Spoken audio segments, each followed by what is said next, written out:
నమస్తే, నేను Yogita. Welcome to సత్యాగ్రహి. తెలంగాణలో కాంగ్రెస్ పార్టీ అధికారంలోకి వచ్చి ఇన్నాళ్లవుతున్నా గాంధీ భవన్లో మాత్రం ఎప్పుడు ఒకటే టెన్షన్, ఒకటే మంట నడుస్తోంది.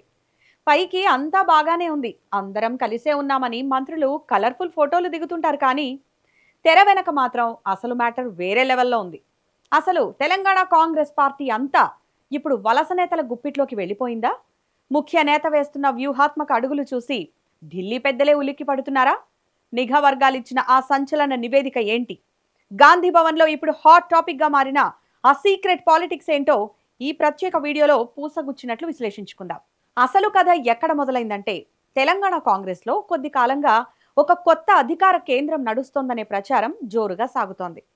ఎన్నికల్లో పార్టీ అధికారంలోకి రావడానికి ముందు నుంచి అష్టకష్టాలు పడ్డ అస్సలు సిసలైన ఒరిజినల్ కాంగ్రెస్ నాయకులను పక్కనబెట్టి పక్క పార్టీల నుంచి వచ్చిన వలస నేతలకు పెద్దపీట వేస్తున్నారనేది ప్రధాన ఆరోపణ. ముఖ్య నేత తనకంటూ ఒక బలమైన ప్రత్యేక వర్గాన్ని తయారు చేసుకుంటున్నారని, భవిష్యత్తులో రాజకీయంగా ఎలాంటి తుఫాన్ రేగినా తట్టుకునేలా రూట్ మ్యాప్ రెడీ చేసుకున్నారనే సమాచారం ఏఐసిసి పెద్దల చెవిలో పడిందట.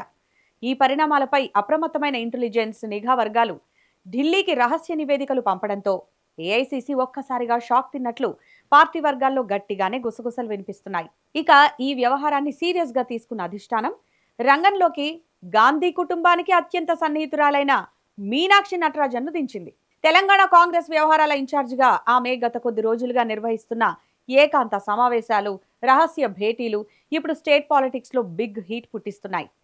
మంత్రులు, ఎమ్మెల్యేలు, డీసీసీ అధ్యక్షులతో ఆమె చేస్తున్న మీటింగ్లు కేవలం పాలనాపరమైన సమీక్షలు కావని, ఇవి పార్టీని ప్రక్షాళన చేసేందుకని అంటున్నారు.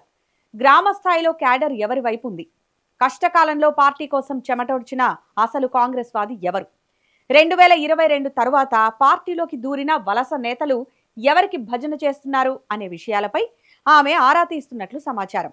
అందరికీ ఒకే కొలమానం ఉంటుందనే సంకేతాలు పంపుతూ వలస నేతల దూకుడుకు కళ్లెం వేసే ప్లాన్ జరుగుతోందట. ఈ రాజకీయ వేడిలో భాగంగానే ఉప ముఖ్యమంత్రి భట్టి విక్రమార్క, సీనియర్ మంత్రులు ఉత్తమ్ కుమార్ రెడ్డి, శ్రీధర్ బాబు వరుసగా ఢిల్లీకి పరుగులు పెట్టడం, అధిష్టానంతో రహస్యంగా భేటీ కావడం తీవ్ర ప్రాధాన్యత సంతరించుకుంది. ఒకవైపు రాష్ట్రంలో కొత్త పవర్ సెంటర్ ఎదిగిపోతుంటే, మరోవైపు సీనియర్లు తమ ఉనికిని కాపాడుకోవడానికి ఢిల్లీ పెద్దల దగ్గర పంచాయతీ పెడుతున్నారనే వాదన వినిపిస్తోంది. అధికారంలోకి వచ్చిన తర్వాత అవకాశవాద రాజకీయాలు పెరిగిపోయాయని, కష్టకాలంలో పార్టీని మోసిన వాళ్లను గాలికొదిలేశారనే ఫిర్యాదులు హైకమాండ్ టేబుల్ మీదకు చేరాయి.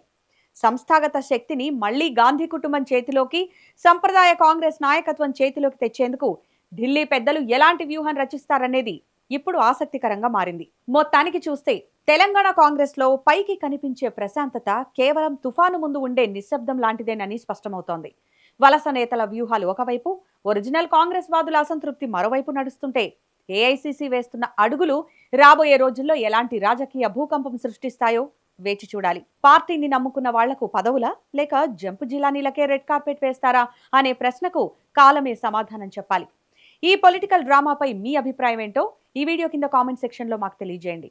ఇక ఈ వీడియో నచ్చితే లైక్ చేయండి, షేర్ చేయండి. ఇలాంటి మరిన్ని పొలిటికల్ అప్డేట్స్ కోసం ఇప్పుడే మా ఛానల్ ని సబ్స్క్రైబ్ చేసుకోండి. Thanks for watching.